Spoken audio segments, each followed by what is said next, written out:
and let's pick one out. I have a lot of unread books. There's a lot of books that I want to read all at once. Let me tell you about my prompts in here. We're spinning. Now, I've not seen this book anywhere, and I'm still never to know because I don't speak German. I think this is going to be an absolute hoot and a holler. Today, we are going to be using my trusty TBR jar to pick the books that I'm going to be selecting to read in August. Hello, you lovely lot. I hope that you are very, very well. My name is Kenny.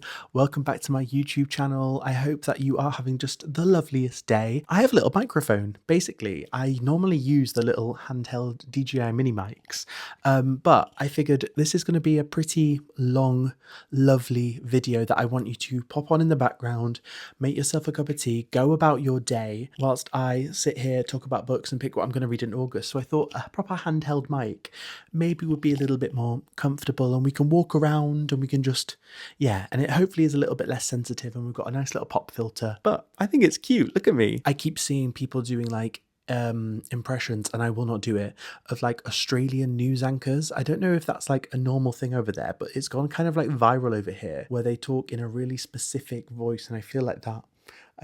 This is great.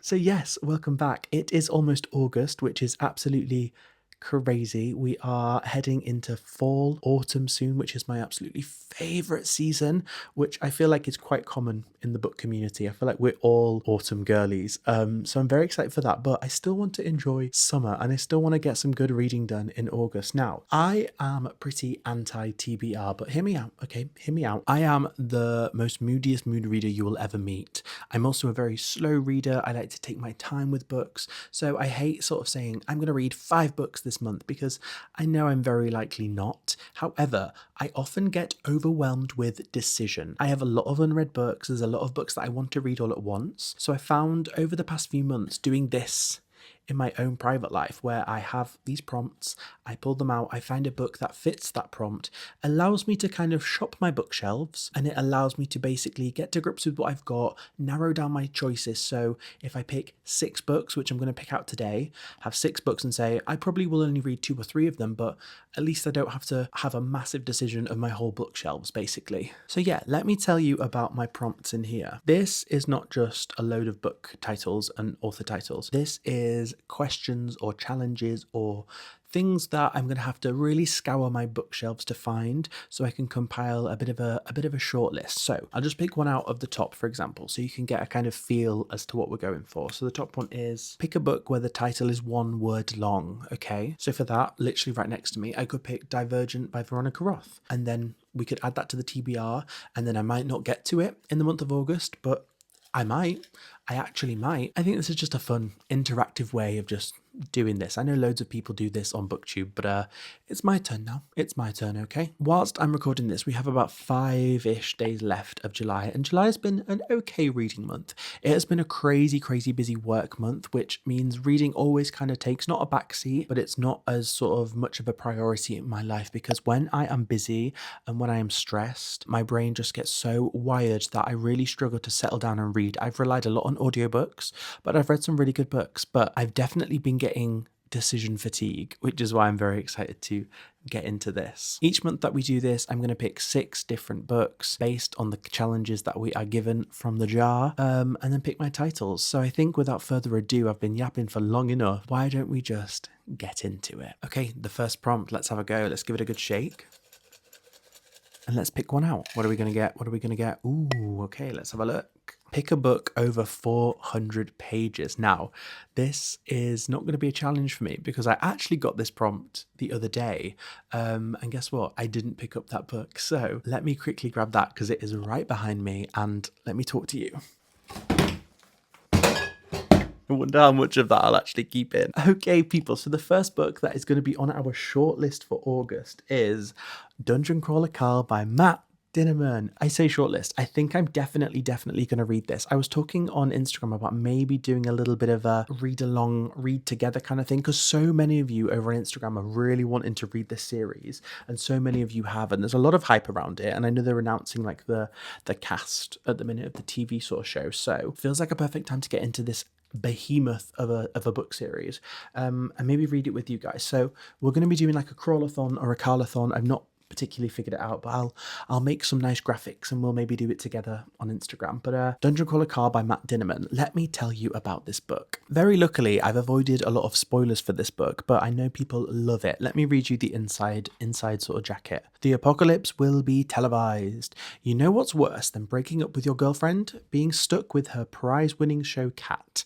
And you know what's worse than that? An alien invasion, the destruction of all man-made structures on Earth, and the systematic exploitation of all the survivors for a sadistic intergalactic game show. That's what. And now Coast Guard veteran Carl and his ex-girlfriend's cat, Princess Donut, must try to survive the end of the world or just get to that next level in a video game-like trap-filled fantasy dungeon. A dungeon that's actually the set of a reality TV show with countless viewers across the galaxy. Oh my goodness me, I absolutely love, if you know me, you know that I love reality TV. And the one thing that I love more than reality TV is a book about reality TV. So I think I am absolutely going to adore this book. Now, I'm nervous that it's going to kind of take over my life. How many books is in this series? 5, 6, 7, 8? I think that's 8. That's a lot of books. I know they just get longer and longer. I know by far this one is the shortest. Is this book actually over 400 pages? Yes, it is. It is a grand total of 447. Okay, so very comfortably within the prompt. So Dungeon Crawler Carl by Matt Dinniman is my first pick. How exciting. I think this is going to be an absolute hoot and a holler. Let's go back into the jar and see what we pick next. Okay, I'm going to reach right to the bottom. Our next prompt is pick a book with a number in the title. Ooh, okay. Pick a book with a number in the title. Let me have a little browse. Do you know what? This is actually proving to be rather easy. I thought that one was going to be a big challenge, but I've been wanting to read this book series for the longest time, and it is still on my kind of priority cart. I've got obviously the full bookshelves behind me, and I've got bookshelves upstairs, but the priority cart is doing me well. Now, this is a number. Technically, I'm counting this as a number. The book I'm going to go for to put on the shortlist is Ninth House by Leigh Bardugo. Leigh Bardugo is one of those authors that I kind of grew up with. I remember reading the Shadow and Bone series, which is just up there, back in, what would it have been, 2018? So I'd have been about 18. Leigh Bardugo was one of the OG kind of like booktube authors that everyone wanted to read. Everyone wanted to know what her work was like. And then when Six of Crows and all that came out, like the hype was real. And I've still not read Six of Crows, but one of my other favorite genres of novels is dark academia. Now, this year I have read The Secret History, of course it is. And actually, although that is formative works of this genre, I did not rate it all that much.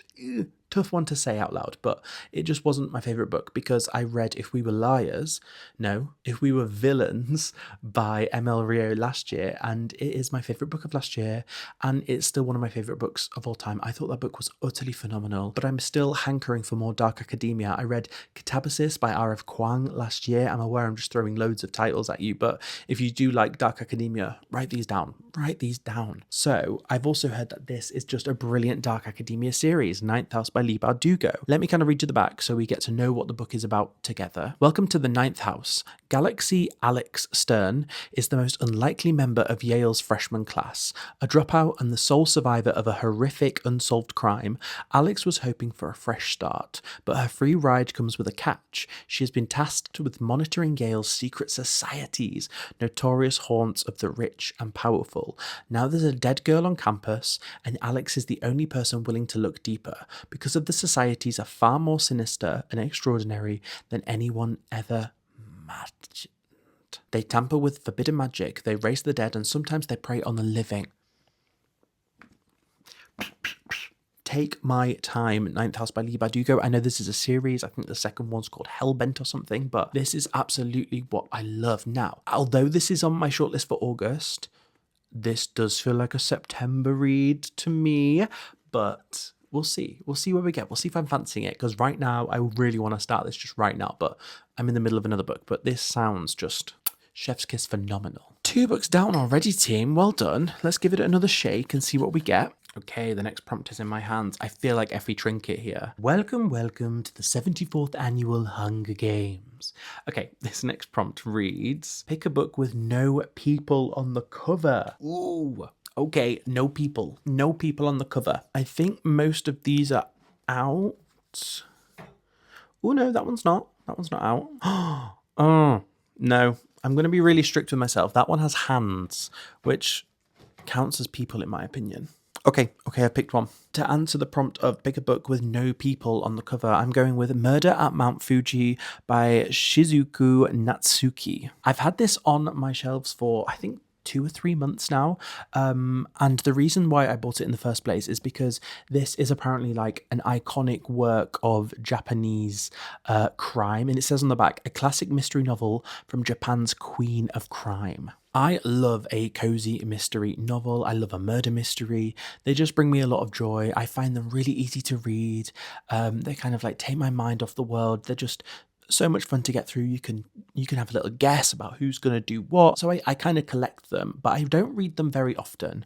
I kind of reserve them for the end of the year. So August is pushing it a bit, but again, we're going to give it a go. We're going to put it on our list for August. Now, let me read you the back. This says, when American student Jane Prescott is invited to spend the holidays with her classmate Chiu, she jumps at the chance to see the New Year in at a luxurious mansion at the foot of Mount Fuji. Chiu belongs to one of Japan's wealthiest families, headed up by Yohei Grandpa Wada. With the whole Wada family gathered and snow falling outside, the festivities are in full swing. That is, until Chio bursts into the room, covered in blood, holding a knife, and screaming that she has stabbed her grandfather to death. Ooh, that sounds just give me a little bit of that. I've been wanting to read a lot more translated fiction, but I don't find it hard to come by. There's a lot out there, but hear me out. There's been a few translated fictions that I read at the start of this year that I just really did not enjoy. Mainly Eurotrash by Christian Cratch. That book was like longlisted for the Booker Prize.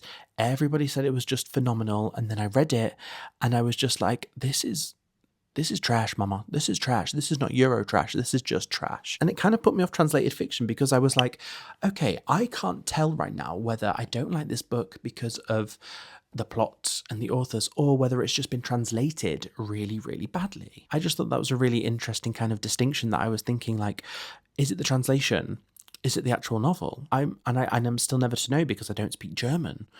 But let's do a little bit more translated fiction, especially from Japan's Queen of Crime, Shizuko Natsuki. I love it when things are described as like devilishly clever, which is what this is described as. The writing's pretty big, the page count is pretty short. Ooh, I've just dropped it. So I think I'm going to be able to read this book pretty quickly. And do you know what? I think it does feel like an August read now I'm looking at it. I think it does. Ooh, I'm excited for that one. Okay, people, 3 down. We are halfway through. Let's give the box another little shake and pick out another prompt. This is really fun. I hope I stick to this and I hope you guys like it and we can do another one next month because that will be our September reads. Oh, yes. Okay, this one says, pick a book with a cover quote from another author. Okay. So it has to kind of have been blurbed by an author. Now, looking at my priority shelves, that one hasn't. That one hasn't. It's got a quote, but not... okay, that one does.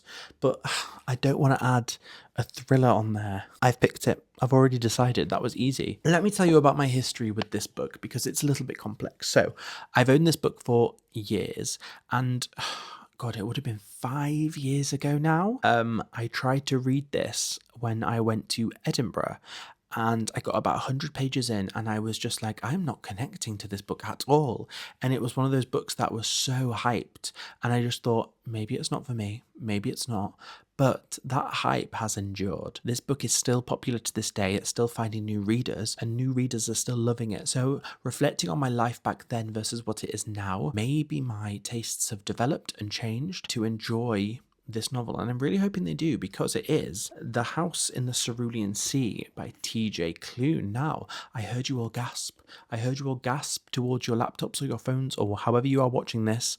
I hope someone's watching this on their TV or their iPad or like their Nintendo 3DS or their fridge even. The House in the Cerulean Sea by T.J. Klune. Now, a lot of you probably know what this is about, but yeah, last time, like I said, I got to page 100 and something, and I just had to put it down. I just was not connecting with the book at all.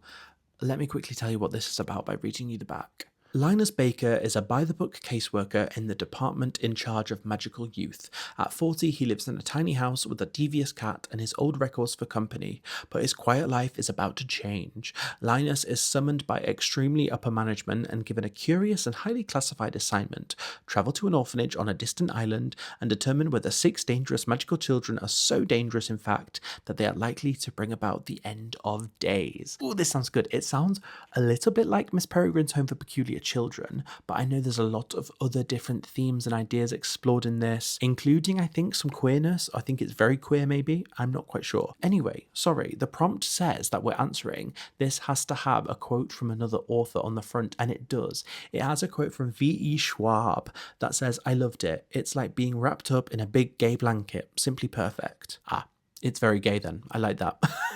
A minute ago, I was like, maybe some gay themes, and V.E. Schwab says big gay blanket. Big gay blanket book. That sounds wonderful. So this is definitely going to be added to my shortlist. We have 4 books on the shortlist now, and it's looking like a good month. I can't lie to you. It's looking pretty good. Okay, we have 2 more picks. I hope you're having fun. I hope you're enjoying it. My screen's just gone dark on my camera. Wake up. There we go. Hello, back in the room. Let's give it another shake, and let's see what we get. Am I still in focus? Oh, I'm still figuring out this camera, guys. There we go. I've had this camera for 2 weeks and I'm still figuring it out. This is the longest clip it's ever done, so the poor thing's probably stressed out. Anyway, let's pick another prompt. Pick a standalone book. Ooh, not in a series. Again, these prompts are being lovely to me. I'm not feeling challenged. All the books that I thought I wanted to read in August fit these prompts. So I'm saying that's a sign. I'm saying that is absolutely a sign. Hand straight on it, people. Ooh, I bought this one the other day. It just looks so good. This one, I believe it's a standalone. Maybe right now it's a standalone. Does that count? Pick a standalone book? I'm going to say yes. I'm going to say yes because it doesn't have anything in the series, but it's one of those books that I feel like could be a series, if you know what I mean. And that is The Fortune Tellers of Rudaroo by Olesya Salnikova Gilmore. Now, I've not seen this book anywhere, but I had a stressful week last week. I won't lie to you. My work life was just incredibly stressful. This is not my full-time job. I have another full-time job on top of this. And I just walked home on Friday and bought myself a book. I bought myself a book. Actually, I bought myself 2. I'm currently reading one of them, but this was the other one that I bought. And I told my boyfriend Zach about this book, and he said, when you read that, tell me, because I really want to read that with you. That's how good it sounds. First of all, a moment for the cover, please. Look how gorgeous that cover is. Absolutely stunning. And it says on the back, "May the fortunes favor you, the spirits guide you, and your secrets never catch up on you." That sounds good, doesn't it? Let me tell you a little bit about what this book is about by reading you the inside cover. Spirited Xena and her secretive grandmother Baba Valia own a tea room on Rue Daru in Paris, where they have lived quietly since Xena's mother's untimely death. By day, the women serve tea to the bustling Russian emigrant community, but when dusk falls, they divine fortunes and perform seances for their loyal clientele. Then, the charming Princess Olga and her brother arrive, searching for knowledge about the disappearance of their father, the exiled Grand Duke, cousin of the last Tsar of Russia. In a seance, Xena summons the Grand Duke, who, to her horror, starts to haunt the shop and seems to know something sinister about her mother's death. It sounds like it's going to be a cozy fantasy, bit of a mystery, paranormal, like all of those things is just very Kenny coded. I saw this, the cover caught my eye initially. I read that inside cover and I thought, I am desperate to read this book. So that's exactly what we're going to do, hopefully, in August. Ooh, wow, we've got 5 books on this list now, and they're all looking just utterly phenomenal. Last one, though. Last one. Let's give this a shake and pick out our last book of August. I'm going to go right deep. There we go. Found one.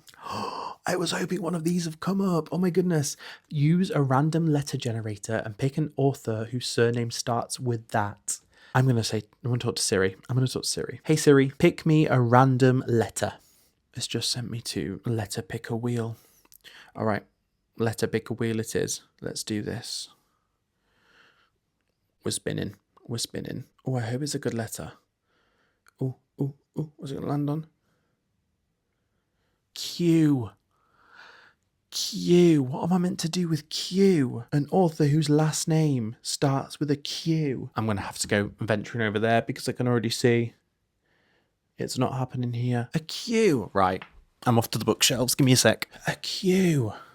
Oh my lord. That's a tough one, that, isn't it? Do I have anything with a Q? After searching my whole house, I do not have a book that has a Q as the author's last name. So, unfortunately, we have to do it again.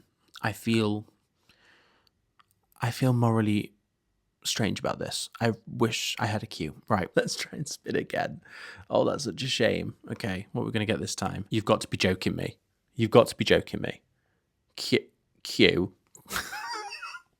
It's giving me Q again. It's giving me Q again. What do I do? Right, I'm sorry. I've not got a Q. Please leave me alone. Right, we're spinning one more time.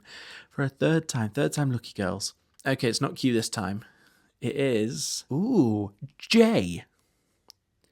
J feels doable. Okay, J feels doable. Let's go have a look for a J. This roving Mike was such a good shout. So the last name has to begin with a J. I've got a Juno Dawson.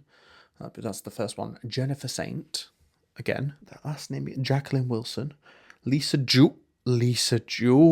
Oh, hey now. Lisa Jewell. Okay, we've picked one. Am I 100% happy with it? I'm not sure, you know. This could be one that is on the short list because the box told me to put it there. The jar told me to put it there. But will I read it? I'm doubting it. And that is The Family Upstairs by Lisa Jewell. Now, I did read this. I have read this, but I read it back in 2021 for like a workbook club. And that was over 5 years ago. So I remember nothing about this book, but I know there was a follow-up that I never read. So of all the Lisa Jewell books that I own and have read, this is the one that I remember least about. The Family Upstairs, Their Secrets Are Deadly by Lisa Jewell. Getting that J in. I wish I had a Q. I truly do wish I had a Q. It says here, in a large house in London's fashionable Chelsea, a baby is awake in her cot. Well fed and cared for, she is happily waiting for someone to pick her up. In the kitchen lie 3 decomposing corpses. Close to them is a hastily scrawled note. They've been dead for several days. Who has been looking after the baby? And where did they go? You see, well, now I've read that, I'm kind of like, maybe I do want to read this.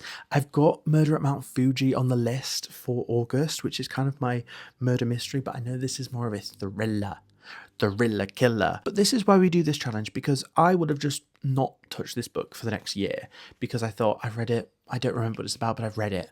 Tick. Actually, this could be fun. It does feel like a more of an autumn winter read, but the jar has spoken, and who are we to go against the jar? Not like I made it or anything. Right, people, let's finish this up by telling you the books that we got on our shortlist. First of all, let me try and hold them up. That's a chunky stack. Look at that chunky stack. Let me go through them with you. So on our shortlist from the TBR jar for August, we have Dungeon Crawler Carl by Matt Dinniman, Ninth House by Leigh Bardugo, Murder at Mount Fuji by Shizuko Natsuki, The House in the Cerulean Sea by TJ Klune, The Fortune Tellers of Rudaroo by Olesya, Salnikova, Gilmore, and The Family Upstairs by Lisa Jewell. Let me know what you guys are planning to read in August. If you want to buddy read Dungeon Crawler Carl by Matt Dinniman with me, please do. That is my only one on this list. That is 100% I'm going to get to next month. Thank you so much to the TBR jar. You did me well this month, I think. You did me well. And thank you for watching. If you did like this video, please consider subscribing. I've had a great time putting this together. And I will see you very, very soon.